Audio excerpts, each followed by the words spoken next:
तर मित्रांनो, हे आहे आपल्या टेरेस गार्डनची वांग्याची झाड, जे किती छान ग्रोथ अशी केलेली आहे ते बघू शकता तुम्ही. आणि त्याला फुलं पण बघू शकता आणि महत्त्वाचे म्हणजे फळं हे बघू शकता. एका फांदीला किती छान असे फळं तयार लागलेले. तर तुमच्यासुद्धा गार्डनला असे वांग्याचे झाड असेल तर तुम्ही ह्या झाडाची योग्य काळजी घेणे गरजेचे आहे. तर योग्य काळजी कशी घ्यायची आहे, तर आपण दर 15 दिवसांनी याला आपण द्यायचे आहे ते वर्मी कंपोस्ट. आपण ही 12x12च्या ग्रो बॅगमध्ये लावलेले आहे. 15 दिवसांनी वर्मी कंपोस्ट द्यायचे आहे.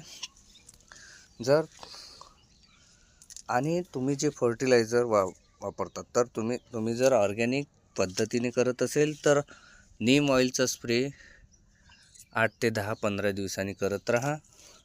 आणि मी याच्यामध्ये तुम्हाला ट्रायकोडर्माचा पण स्प्रे करायला सांगणार. 1 लिटर पाण्यामध्ये 5 ग्रॅम आपण ट्रायकोडर्मासुद्धा वापर करू शकतो. आणि ह्युमिक ॲसिड जे आहे ते आपण आपल्या झाडाला असे इथे बुडाशीन मातीमध्ये सुद्धा मिक्स करू शकतो. हे जवळपास 15 दिवसातून एकदा नक्की करायचे आहे, जेणेकरून आपलं हे झाड अशा प्रकारे फुलं आणि फळं द्यायला सुरुवात करेल. ह्या झाडाला जवळपास आपण 10 ते 15 वेळा आपण ह्या झाडाची वांगी काढलेली आहे, म्हणजे हार्वेस्ट केलेली आहे.